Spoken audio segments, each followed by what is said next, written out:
तो स्वागत है दोस्तों आप सभी का लर्न मैथ्स के यूट्यूब चैनल पर। तो दोस्तों आज हम पढ़ने वाले हैं रिलेशन के बारे में। तो अब तक हमने क्या पढ़ा है, मैं बेसिक से एक बार आपको इंट्रोडक्शन दे देता हूँ जिससे आपको पूरा रिलेशन तक कैसे पहुंचे वो आपको पता लग जाए। तो सबसे पहले हमने पढ़ा सेट, ठीक है। तो सेट होता है जो कलेक्शन ऑफ एलिमेंट्स, ठीक है। फिर हमने पढ़ा क्रॉस प्रोडक्ट, कार्टेशियन प्रोडक्ट। तो हम कार्टेशियन प्रोडक्ट होता क्या है, वो एक सेट होता है। हमारे पास एक बहुत बड़ा सेट है, हमने से मान लो एक केक है हमारे पास, हमने उसकी एक स्लाइस उठाई, ठीक है। तो जो वो स्लाइस होगी ना वो होगा कार्टेशियन प्रोडक्ट। अब हम उस स्लाइस के बारे में पढ़ाई कर रहे हैं, ठीक है। अब वो कार्टेशियन प्रोडक्ट के बारे में पढ़ाई कर रहे हैं, तो अब उस कार्टेशियन प्रोडक्ट का हम उसको एक और पार्ट काट लेते हैं। अब हम उस पार्ट को काटेंगे, उसको कहेंगे रिलेशन।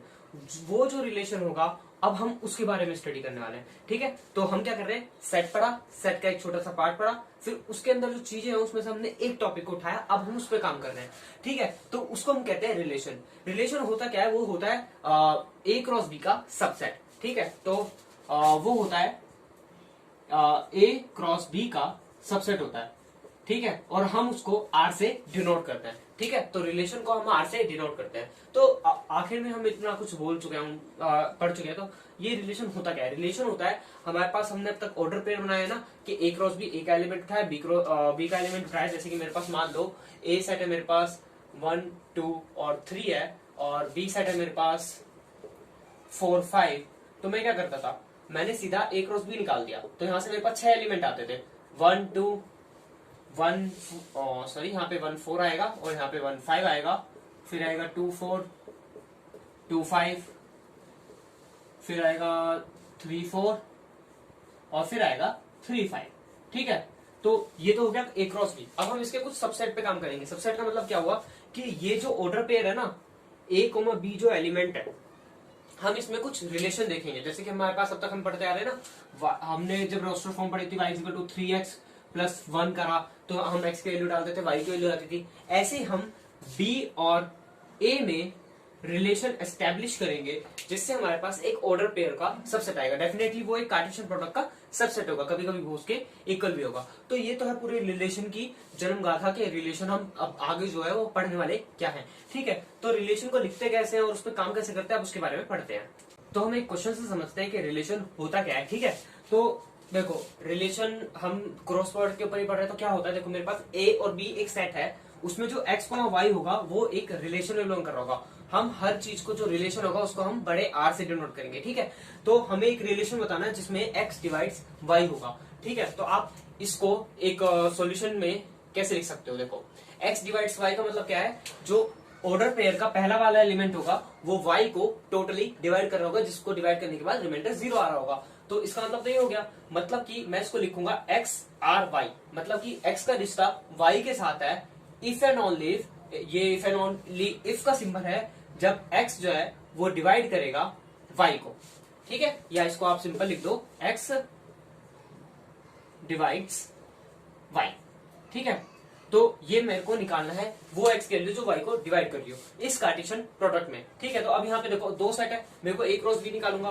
तो यहाँ पे होगा क्या, a क्रॉस b इस तरीके से होगा कि यहाँ पे मेरे पास x y टाइप का एलिमेंट आएगा इस तरीके से कि x जो है वो इस सेट में बिलोंग कर रहा होगा और जो y जो है वो b सेट में बिलोंग कर रहा होगा। ये तो हमने कार्टेशियन प्रोडक्ट में पढ़ लिया। अब मेरे को इस रिलेशन के हिसाब से इस रिलेशन के हिसाब से एक सेट क्रिएट करना है जो इस प्रॉपर्टी को सेटिस्फाई कर रहा हो, ठीक है। तो मैं उसको लिखूंगा, एक मेरे पास रिलेशन है R इस तरीके से कि x, y उसके अंदर एलिमेंट है इस तरीके से कि x तो a में बिलोंग कर रहा है, y b में बिलोंग कर रहा है, एंड x डिवाइड्स y।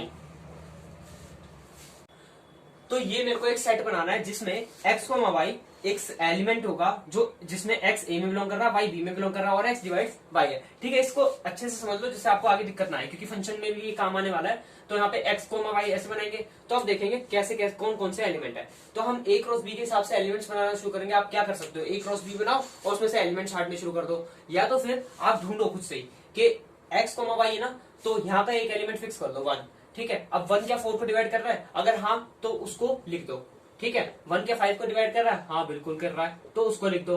1 क्या 6 को डिवाइड कर रहा है, बिल्कुल कर रहा है, तो उसको लिख दो। अब देखते हैं 2 पे, 2 क्या 4 को डिवाइड करता है, हाँ लिख दो। टू क्या 5 को डिवाइड करता है? नहीं करता ना, तो वो नहीं आएगा, क्योंकि रिलेशन क्या कहता है, आर एक ऐसा सेट है जिसमें एक्स वाई को डिवाइड करता है। क्या ये 2 वाई को 5 को डिवाइड करता है? नहीं करता। 2 क्या 6 को डिवाइड करता है? बिल्कुल करता है, तो उस एलिमेंट को लिख देंगे।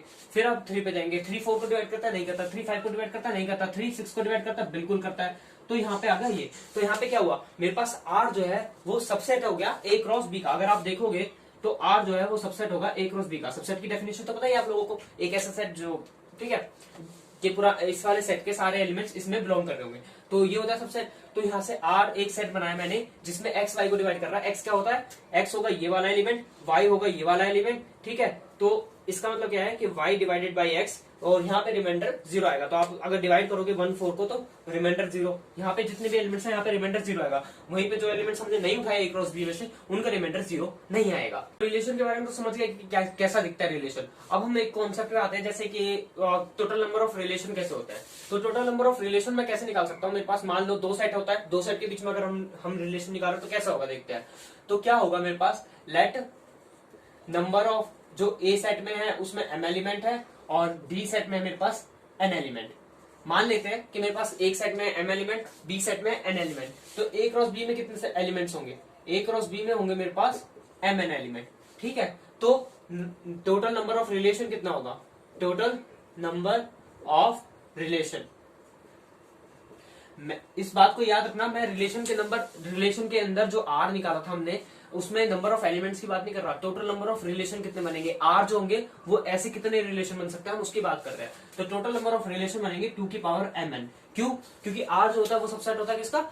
ए क्रॉस बी का। अगर मैं वो सबसेट है इसका, तो अगर मैं ऐसे बहुत सारे सबसेट का सेट बना दूं एक साथ, तो वो क्या बनेगा? एक पावर सेट बनेगा। और पावर सेट का फॉर्मूला क्या होता है? 2 की कार्डिनलिटी जो सेट आ रहा होता है। तो सिंपल वही फॉर्मूले के हिसाब से हमने इसको डिफाइन कर दिया। इस तरीके से आप याद कर सकते हो पावर सेट के फॉर्मूले के हिसाब से कि 2 की पावर mn जो होता है वो टोटल नंबर ऑफ रिलेशन होता है, ना कि रिलेशन के अंदर एलिमेंट्स। इस बात को ध्यान में रखना, ठीक है। यही चीज है जो रिलेशन की डेफिनेशन में आता है। फिर हम कुछ एग्जांपल्स और डोमेन के बारे में पढ़ेंगे, जिससे आपको और ज्यादा आसानी हो जाए।